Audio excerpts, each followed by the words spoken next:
Iceland.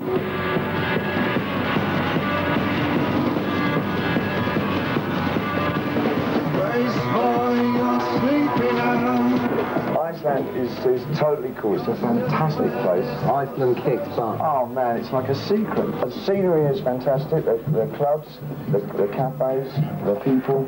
It's everything about it is a dream. The only animals they got is a small wolf and a minx. Food is incredible.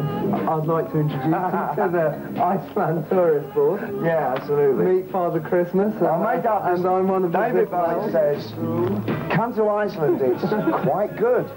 Time may change me. There's always a diamond friendly.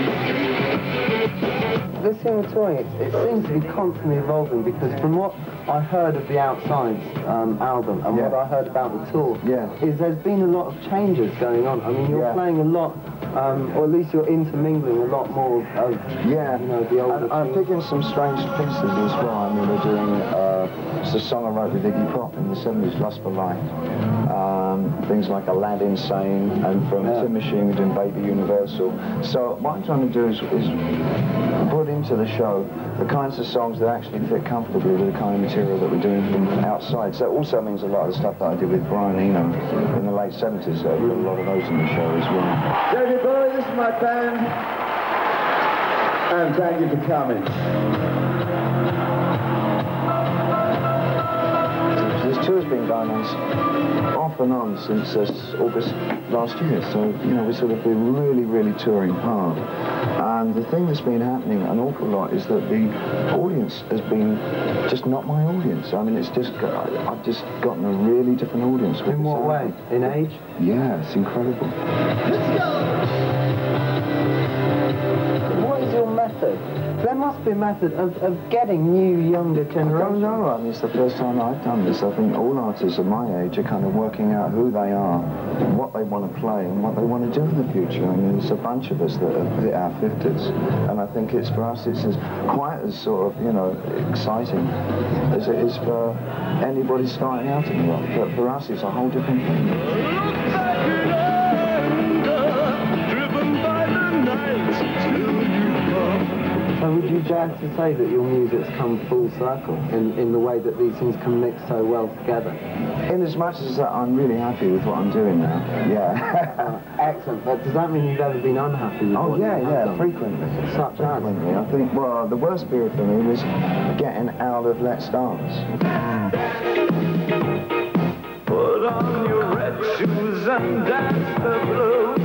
You say that you felt that you lost your way, but certainly, at least when my first pubic hair started sprouting, Let's Dance really... I'm still waiting. Yeah, exactly, tragic. Well, it's a pleasure when it happens. But if you have pubic hairs, you can get knitted up here. In Iceland. They make them into great jumpers. A very fine shawl. Yeah. As I was saying, Let's Dance, for me, that was a kind of pivotal tune in my listening career.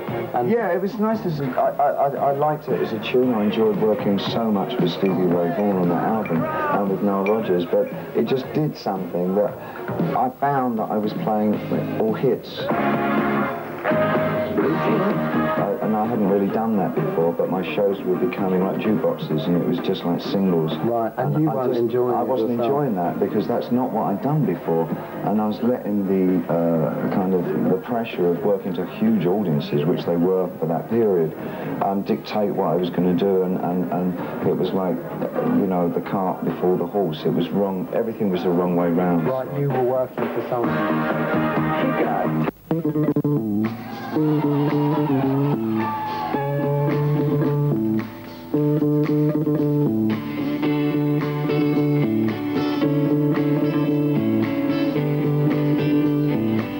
Clearly I'm not your accountant, but it's obvious that there's... Well, if you're looking for it's obvious that there's absolutely no point doing this for the cash. I've got Sting's account. You've got Sting's account. Tough luck. Pushing down on me, pressing down on you, no man has more.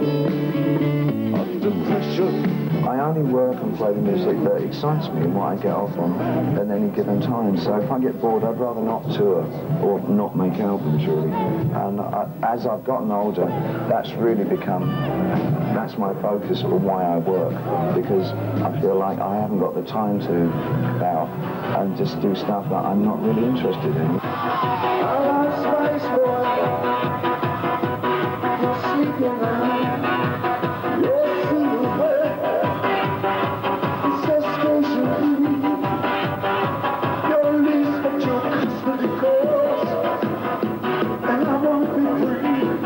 Do you think you're allergic to the mainstream then? Yeah, I don't think it's a tyranny.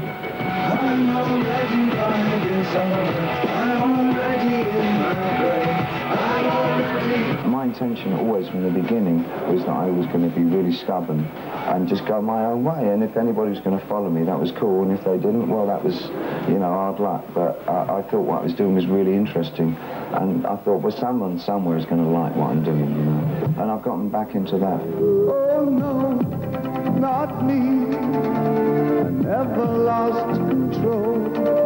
Your fight to fight with the man who sold the world. I read that you say, I'm a generalist.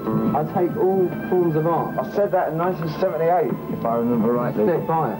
Yeah, I think I'm probably back to being a generalist now. So just spot writing, So does it mean to what end then? I'm doing something in your private life, actually. Are you? Yeah, it's like a kind of a scoop thing, for one of the tabloids. God, it was Gwendolyn. I've been trying to keep her out of the public eye for months now.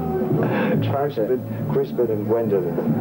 Shut up! Now, that's enough. Oh, it's in the here, so we think you're a magazine. You're up a sleep away. Your band now is the kind of completion of your circle musically. They're wonderful. Tell me about the band. We're now a 5-piece. We're down to Reeves Gabrels on guitar, who's with Timothy.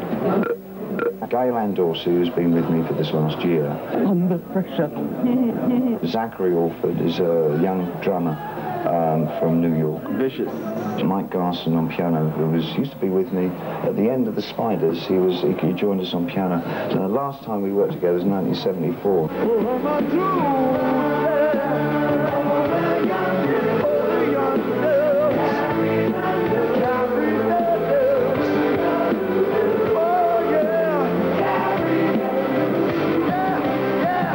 He's doing very good.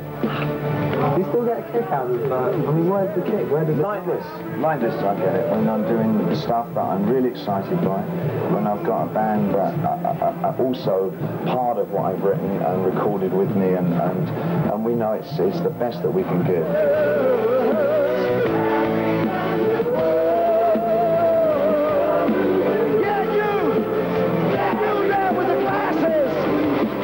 So excited about the summer. It's just feeling so nice. It's really great. Yeah, I love this. Well, may it be a blinder, basically. Thank you. And in the eyes of many, you're still in White Duke. Oh, thank you, Chris.